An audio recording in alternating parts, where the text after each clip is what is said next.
మార్కెట్‌లో చాలా మటుకు ప్లాట్స్ అవి ఇవి అమ్మేసుకుంటూ వెళ్ళిపోతూనే ఉన్నారనమాట. బోర్‌లు వేసుకుంటూ కూడా పోతూనే ఉన్నారు. ఇప్పుడైతే వాటర్ అయితే పడుతున్నాయి. కొన్ని ప్లేసెస్‌లో పడతలేవు. ఇప్పుడు ఈ వాటర్ షార్టేజ్ అనేది రాబోయే టైంలో మీ దృష్టిలో ఎలా ఉంటుంది? మనం ఎక్కువగా ఈ బోర్ వాటర్ మీద డిపెండ్ అవుతుంది. ప్రతి అపార్ట్మెంట్ కు ఒక 2-3 బోర్స్ ఉంటాయి. దాని వల్ల మీకు సమ్మర్ వచ్చేసరికి గ్రౌండ్ లో వాటర్ లెవెల్స్ ఆల్మోస్ట్ 50-70% డౌన్ లోకి వెళ్ళిపోతుంది. 70-80% మనం బోర్వెల్ దగ్గర తీస్తున్నాం, కానీ మళ్ళీ భూమిలోకి ఇంకేటట్టు మాత్రం మనం చేయట్లేదు. రీసెంట్ గా ఒక ఆర్టికల్ చదివాను. అంటే ఇప్పుడు జనాలందరూ షేర్స్ అని, మ్యూచువల్ ఫండ్స్ అని, ఫ్యూయల్ అని దీని మీద ఇన్వెస్ట్ చేస్తారు కదా. కానీ ఫ్యూచర్ లో ఇన్వెస్ట్ చేసేది ఒక థింగ్ ఉంది, అదే వాటర్ రైట్స్ అని చెప్పారు. అంటే నీటి హక్కు. అంటే ఎవరైతే నీటి మీద హక్కులు కలిగి ఉంటారో అదే బిగ్గెస్ట్ అసెట్ అవుతుంది ఫ్యూచర్ లో. అంటే ప్రపంచం ఏది లేకుండా జీవించలేదో దాని మీద మీరు ఇన్వెస్ట్ చేయని చెప్పారు. అంటే ఇప్పుడు చాలా మటుకు ఇప్పుడు రియల్ ఎస్టేట్ కంపెనీస్ కావచ్చు, ఇట్లా మార్కెట్లో చాలా మటుకు ప్లాట్స్ అవి ఇవి అమ్మేసుకుంటూ వెళ్ళిపోతూనే ఉన్నారనమాట. సో ఇప్పుడు అందరూ బోర్లు వేసుకుంటూ కూడా పోతూనే ఉన్నారు. ఇప్పుడైతే వాటర్ అయితే పడుతున్నాయి. కొన్ని ప్లేసెస్‌లో పడతలేవు. సో ఇప్పుడు ఈ వాటర్ షార్టేజ్ అనేది రాబోయే టైంలో మీ దృష్టిలో ఎలా ఉంటుంది? దాని ఇంపాక్ట్ ఎలా ఉంటుంది? మరి బోర్ వేస్తే ఎన్ని మీటర్స్‌కి ఇప్పుడు రాబోయే టైంలో వాటర్ పడుతున్నాయి? ఇప్పుడు ఎట్లా పడుతుంది? ఇది రాబోయే టైంలో దీని ఇంపాక్ట్ ఎలా ఉంటుంది? సో అదే ఇప్పుడు వాటర్ హార్వెస్టింగ్ చేయడం ద్వారా ఏమేం బెనిఫిట్స్ అయితాయి? ఇది జనాలకి అవేర్‌నెస్ లేదు. ఎగ్జాక్ట్లీ. సో ఈ అవేర్‌నెస్ ఇప్పుడు మీరు కలిగియండి. ఎందుకంటే you are the right people. ఎందుకంటే ఈ ఇండస్ట్రీలో సంవత్సరాల నుంచి ఉన్నారు కాబట్టి. అంటే ఇప్పుడు ఇలాంటిది ఉందని నాకు కూడా మీతోని పరిచయం అయ్యేంత వరకు నాకు కూడా తెలియదు. బట్ జస్ట్ అక్కడక్కడ నేను విన్నాను. కానీ ప్రాక్టికల్ చూసినా నేను. ఇప్పుడు మేము కూడా ఒక రియల్ ఎస్టేట్ ప్రాజెక్ట్ చేస్తున్నాం. దాంట్లో మాకు అనిపించిందనమాట, అరే ఈ ప్రాజెక్ట్‌లో మీలాంటిది యాడ్ చేస్తే, అంటే వాటర్ హార్వెస్టింగ్ రిలేటెడ్ యాడ్ చేస్తే ఇంకా చాలా బెనిఫిట్స్ ఇచ్చిన వాళ్ళకి కస్టమర్స్‌కి అవుతామని చెప్పేసి యాడ్ చేసినాం. ఇలా చాలా మటుకు చేయొచ్చు, కానీ ఎవరికి అవేర్‌నెస్ లేదు. నాకంటే ఇప్పుడు అవేర్‌నెస్ తగ్గింది. సో అలా చాలామందికి అవేర్‌నెస్ ఇప్పుడు మీరు సింపుల్ భాషలో క్లియర్‌గా దీన్ని ఎక్స్‌ప్లెయిన్ చేయండి. ఒక 10th క్లాస్ పిల్లలు కూడా చూస్తున్నా కూడా అంత ఈజీగా అర్థం కావాలి. అంత సింపుల్‌గా ఎక్స్‌ప్లెయిన్ చేయండి ఇది ఎంత అవసరం అనేది. చాలా చాలా వ్యాలిడ్ క్వశ్చన్ సార్ మీరు అడిగింది. ఎందుకంటే ఇప్పుడు మనం ఎక్కువగా ఈ బోర్ వాటర్ మీద డిపెండ్ అవుతున్నాం. ఇప్పుడు మీరు అన్నట్టు కొన్ని అపార్ట్మెంట్స్ కట్టిన ప్రాజెక్ట్స్లో ఎక్కువ బోర్వెల్ వేయడం చేస్తారు. అంటే ప్రతి విల్లాకు ఒక బోర్వెల్ ఉంటుంది, ప్రతి అపార్ట్మెంట్కి ఒక 2-3 బోర్స్ ఉంటాయి. దానివల్ల మీకు సమ్మర్ వచ్చేసరికి భూగర్భ జలాలు అంటాం, గ్రౌండ్లో వాటర్ లెవెల్స్ ఆల్మోస్ట్ 50-70% డౌన్లోకి వెళ్ళిపోతున్నాయి. ఎందుకంటే మనం అంతా ఈ బోర్వెల్స్ ద్వారా తీయడం ద్వారా 70-80% మనం బోర్వెల్ ద్వారా తీస్తున్నాం, కానీ మళ్ళీ భూమిలోకి ఇంకేటట్టు మాత్రం మనం చేయట్లేదు. అట్లానే నాకు సారీ ఫర్ ద ఇంటరప్షన్, చిన్న డౌట్ కూడా ఇంకోటి ఏంటంటే, ఇప్పుడు మీరు చెప్తున్నది ఇప్పుడు విల్లాస్ అనేది, ఇప్పుడు మాది విల్లా, ఇట్లా విల్లాస్ రిలేటెడ్ అయితే నడుస్తుంది. కానీ స్థాయికి మించి ఈరోజు హై రేస్లు అవుతున్నాయి మార్కెట్లో. ఇప్పుడు మేము ఉంటుంది తెల్లాపూర్ ఏరియా, స్థాయికి మించి మొత్తం ఇక్కడ చూడండి టవర్లు దుబాయే. సో మరి ఇప్పుడు ఈ విల్లాస్కి అయితే ఇది ఇంపాక్ట్ ఎలా ఉంటుంది, హై రేస్కి కూడా ఎలా ఉంటుందని కూడా ఇప్పుడు మీరు చెప్పే క్రమంలో యాడ్ చేసి కూడా చెప్పండి మాకు. షూర్. సో అలా మనము ఈ రెయిన్ హార్వెస్టింగ్ ద్వారా మనం భూమిలో నుంచి వాటర్ తీసుకుంటున్నాం బోర్వెల్ ద్వారా, కానీ మళ్ళీ భూమిలోకి ఇంకేటట్లు చేయట్లేదు. ఎందుకంటే బికాస్ ఆఫ్ సీసీ రోడ్స్. మీరు ఏదైనా ఇప్పుడు హై రైజ్ బిల్డింగ్స్ తీసుకోండి, విల్లాస్ తీసుకోండి, ఇక్కడంతా సీసీ రోడ్ కనిపిస్తుంది. కరెక్ట్. అందుకే ఆ మధ్యలో చాలా గవర్నమెంట్ కూడా ఏం చేసిందంటే ఈ రెయిన్ హార్వెస్టింగ్ పిట్స్ చేయాలని చెప్పేసి చాలా అవేర్నెస్ తీసుకొచ్చింది.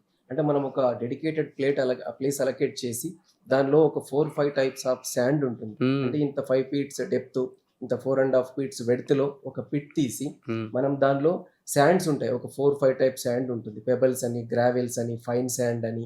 ఎందుకు ఉందా ఆ శాండ్ ఏంటి అంటే వాటర్ లోపల ఉన్న డస్ట్ డర్ట్ ను అవి అక్కడ మనకు స్ట్రక్ అయిపోతుంది. ప్లెయిన్ వాటర్ మాత్రం కిందికి వెళ్ళిపోతుంది, బోర్వెల్లోకి వెళ్ళిపోతుంది. ఇంకా గ్రౌండ్ ఇంకా వండర్ఫుల్ ఫిల్టర్ గ్రౌండ్. సో ఎలాంటి పొల్యూటెంట్ ను కూడా గ్రౌండ్ లోపల ఫిల్టర్ అయిపోయి మన బోర్వెల్ కు స్ప్రెడ్ అవుతుంది. దానివల్ల మనం ఈ సమ్మర్ లో ఈ వాటర్ షార్టేజ్, వాటర్ స్కేర్సిటీ అనే ప్రాబ్లమ్స్ మనం అవాయిడ్ చేయగలం.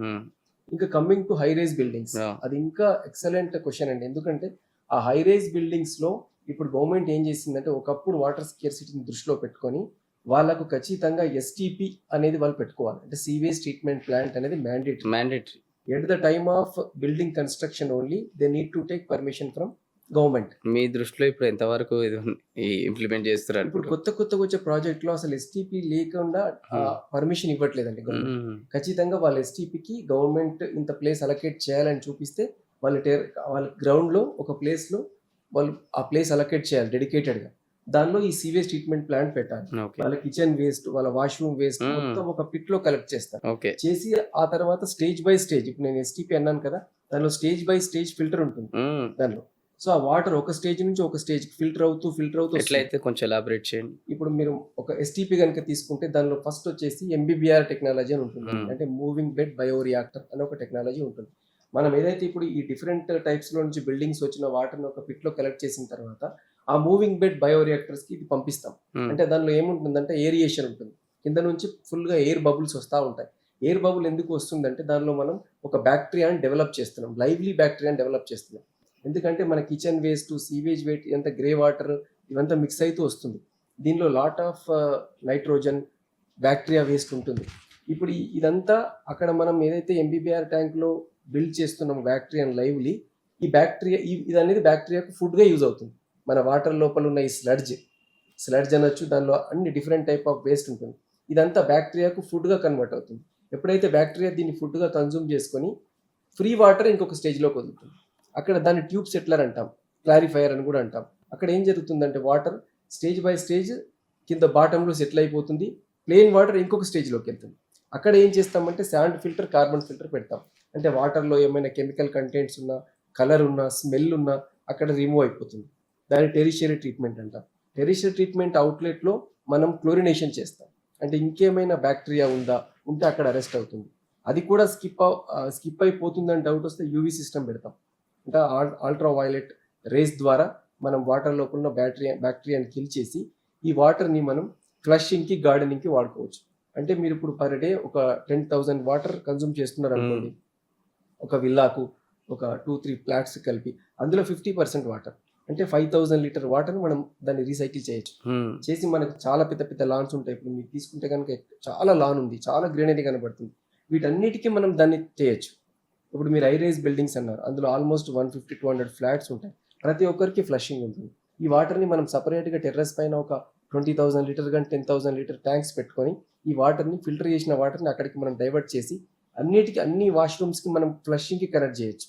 ఫ్లషింగ్కి, గార్డెనింగ్కి మనం దీన్ని 50% ఈ రీసైకిల్, రీయూజ్ చేసిన వాటర్ని వాడితే మనం ఎంత స్కేర్సిటీని అవాయిడ్ చేయగలం మీరు ఒకసారి ఆలోచించండి. అసలు మనకు సమ్మర్లో వాటర్ స్కేర్సిటీ అనే పదం వినబడదు. ఈ ఎస్టీపీని కనుక మనం ఎఫెక్టివ్గా యూజ్ చేస్తే దాని మీద అవేర్నెస్, మంచి మంచి టెక్నాలజీస్ వచ్చినాయండి ఎస్టీపీలో. అందుకే ఇప్పుడు గవర్నమెంట్ కూడా దీన్ని బాగా ఎంకరేజ్ చేస్తుంది. అందుకే పర్మిషన్లో కూడా ఎస్టీపీ ఉంటేనే మ్యాండేటరీ.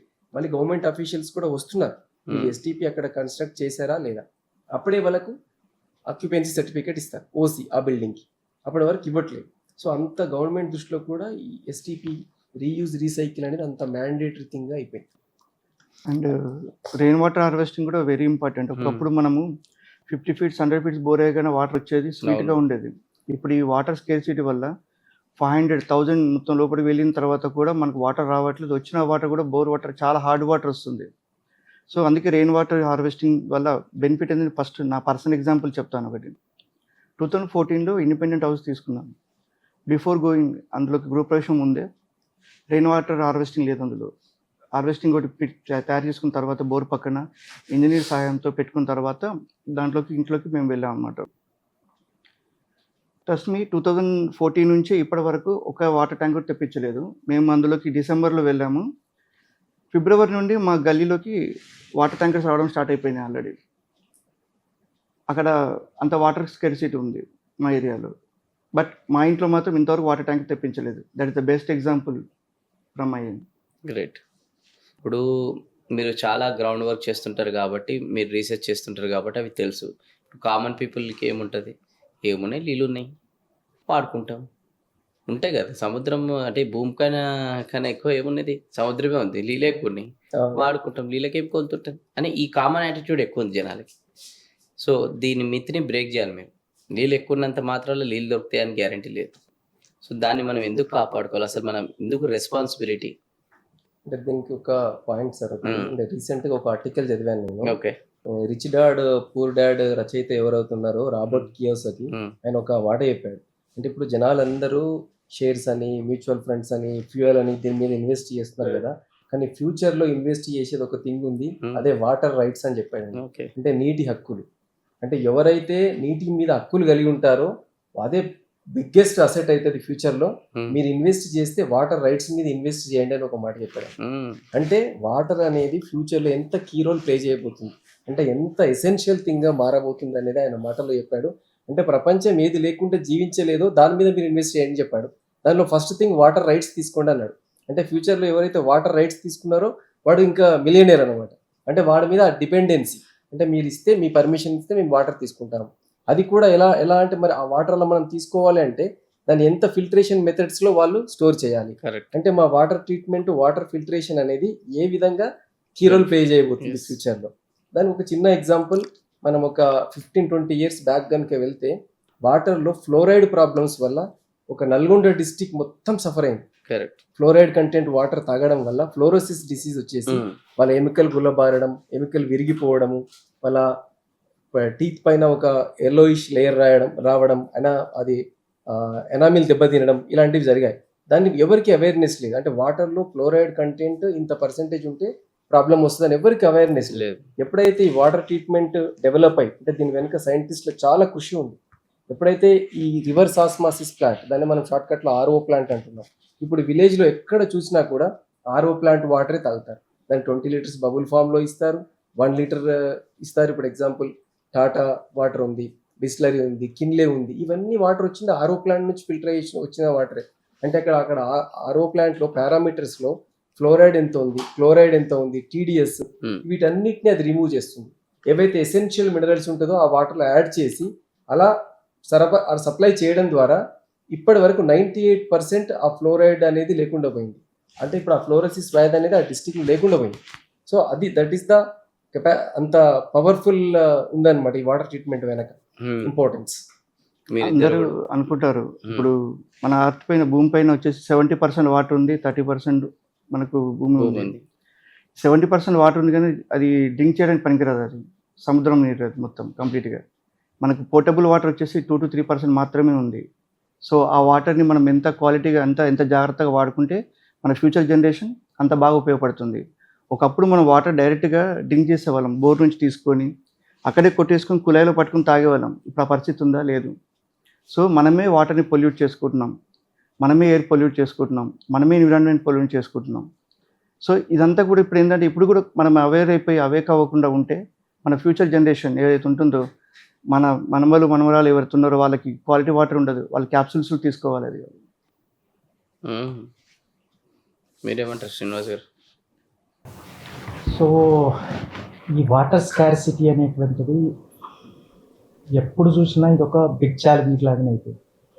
ఈ వాటర్ స్కార్సిటీని మనం కంప్లీట్గా అవాయిడ్ చేయాలంటే దీనికి ఒక కైండ్ ఆఫ్ ఫ్రేమ్వర్క్ చేయాల్సి ఉంటుంది. ఎలా అంటే అటు గవర్నమెంట్స్ కానీ, ఇటు ప్రైవేట్ సెక్టార్ కానీ, అలాగే యాజ్ ఏ ఇండివిజువల్ పర్సన్స్ కానీ, ముగ్గురు కూడా, అంటే 3 యాంగిల్స్లో నుంచి, 3 సైడ్స్లో నుంచి వెళ్ళినప్పుడే దీన్ని ఒక ప్రాపర్ సొల్యూషన్ ఇవ్వడానికి ఉంటుంది.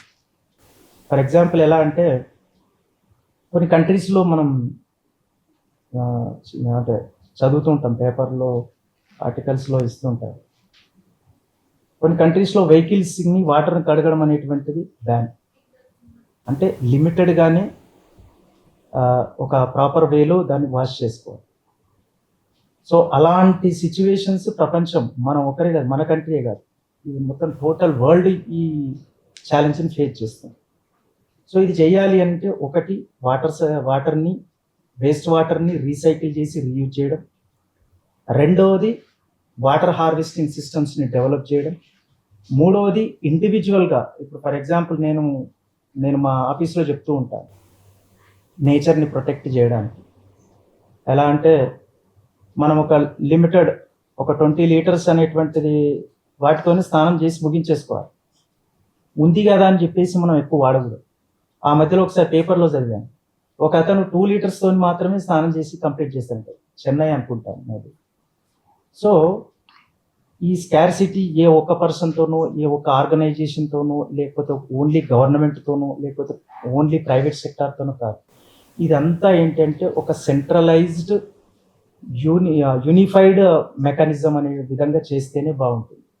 సో అలా చేసినప్పుడే ఇందాక రమేష్ గారు చెప్పినట్టు వాటర్ రైట్స్ మీద ఇన్వెస్ట్మెంట్ చేసిన వాళ్ళే రేపు వాళ్ళు రిచ్ పీపుల్ అవ్వడానికి స్కోప్ ఉంది. కాబట్టి దాని మీద ఫోకస్ పెట్టాలి అని అంటే మనం చిన్నప్పటి నుంచో మన ఇంట్లో పిల్లలకి కూడా, నేను మా ఇంట్లో కూడా పిల్లలకి చెప్తూ ఉంటాను, లిమిటెడ్ వాటర్ మనకి అబండెంట్గా ఉన్నప్పటికీ కూడా ఎంత వాడాలో అంతే వాడండి అనేటువంటిది మన పిల్లలకు కూడా ఇంట్లో నుంచే స్టార్ట్ అవ్వాలి. చేంజ్ అనేటువంటిది ఇంట్లో నుంచే స్టార్ట్ అవ్వాలి. ఓన్లీ గవర్నమెంట్ మీద నెట్టేయడం లేకపోతే కొన్ని ఆర్గనైజేషన్స్ మీద నెట్టేయడం అనేటువంటిది సరికాదు. సో ఇలా సెంట్రలైజ్డ్గా మనం ఒక ఉమ్మడి కార్యాచరణతో కనుక వెళ్తే డెఫినెట్గా ఆ ప్రాబ్లమ్కి మనం సొల్యూషన్ ఫేజ్ వైజ్ ఇవ్వచ్చు. అలాగే న్యాచురల్ రిసోర్స్ అయినటువంటి ఇప్పుడు మేజర్గా ఇప్పుడు చూస్తే మనం రెయిన్ వాటర్ అంతా almost most of the percentage మన సముద్రంలోకే కలిసిపోతుంది. దాన్ని ఎక్కడికక్కడ ఆపాలి. అంటే మన 100 సంవత్సరాల కింద, బహుశా 100 సంవత్సరాల కింద అనుకుంటాను, మోక్షగుండం విశ్వేశ్వరయ్య గారు ఒక ప్రాజెక్ట్ కట్టారు. సో అది ఇప్పటికీ గుర్తు చేసుకుంటున్నాం. ఆయన చేసినటువంటి కృషి వల్ల ఇప్పటికీ కూడా ప్రజలు దానివల్ల చాలా మంది లబ్ధి పొందుతారు. సో అలాంటి ప్రాజెక్ట్స్, అలాంటి ఇంజనీర్స్ ఇంకా రావాలి. రీసెర్చ్ R&D అనేటువంటిది పెరగాలి. ఎక్కడికక్కడ వాటర్ మేనేజ్మెంట్ సిస్టమ్ని డెవలప్ చేయాలి. ఇదంతా చెయ్యాలి అని అంటే ఇప్పుడు చెప్పినట్టుగా ఇండివిజువల్గా, government wise, private sector, total సొసైటీలోనే ఒక ఫ్రేమ్వర్క్ని క్రియేట్ చేయాల్సినటువంటి నెసెసిటీ ఉంది అని నేను అనుకుంటున్నాను.